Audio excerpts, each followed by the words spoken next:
But the good news doesn't stop merely with Israel's strong military.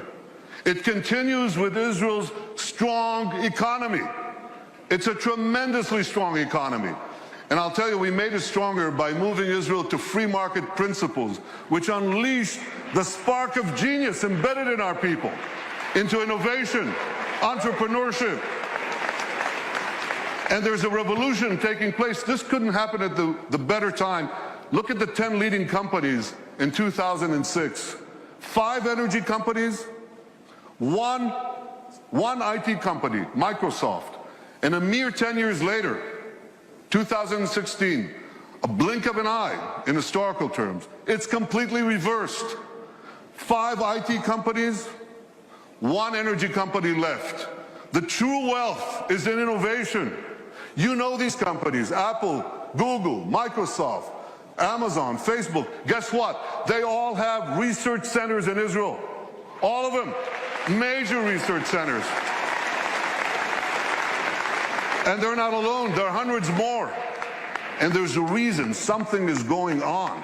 It's a great change. It's, you want to hear jargon? It's one sentence. This is a terrible sentence, but I have no other way to say it. It's the confluence of big data, connectivity, and artificial intelligence. Okay? Did you get that? Yeah. You know what that does?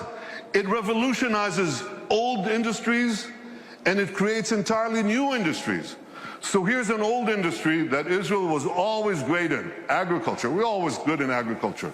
But now we have precision agriculture. You know what that is? See that drone in the sky? He's connected to a big database. And there are sensors in the field. And in the field, there's drip irrigation and drip fertilization. And now we can target, with this technology, the water that we give, the fertilizer that we give, down to the individual plant that needs it. That's precision agriculture. That's Israel.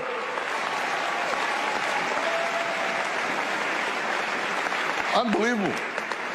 You know, we were always good in water. I want you to see how good we are. So we recycle almost 90% of our wastewater.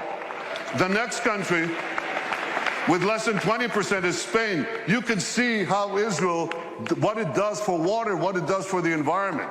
So when you take these two things, agriculture and water, and the other technologies that we apply in both, we can change the world. We are. We are. I just heard about an African woman in Africa has to walk 8 hours a day to give water to her children. 4 hours one way to a well, 4 hours back. And a young Israeli company brought in this technology that improves on Moses. You remember Moses? He brought water from a rock. They bring water from thin air.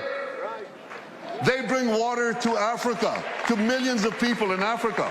Israeli technology. And I was just recently in India. That's my friend, Prime Minister Narendra Modi. Great friend. I'm showing him cherry tomatoes. This is in Gujarat, India.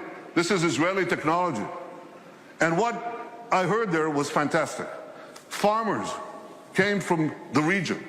There's an experimental farm there and a place where Israel gives technology know-how to Indian farmers. 65% of India's population are farmers.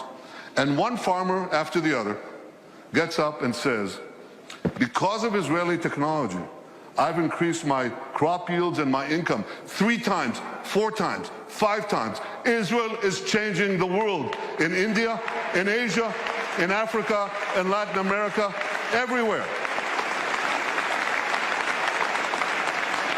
These are the old industries. Now they're new industries. Israel is literally, how can I say this? Israel is literally driving the world. I'm talking about autonomous vehicles. Israel is a world leader in autonomous vehicles. 500 tech companies that sprang out almost instantaneously. And one of them, Mobileye, up there on the left, was just sold to Intel for the paltry sum of $15 billion. But the interesting thing is, that Intel said to them, here are the keys to our 30 worldwide autonomous vehicle businesses. You run it. Israeli technology is driving the world. And one last industry, there are many more, but one more that you're all familiar with. You have bank accounts? You should. Okay. Well, you don't want anyone hacking into them, right? Or into your cars, or into the planes you ride. You need cyber security. Everybody needs cyber. Israel has become a world leader in cyber security. Look at how much they invest in the hundreds of Israeli startup companies, tremendous companies. But here's another factor that you should know. Israel's population is how much? Who knows? Class? 8 million. It's closer to 9, but it's about between 8 and 9 million, that's correct. And what percentage of that is of the world's population? Oh, come on. It's 1/10 of 1%.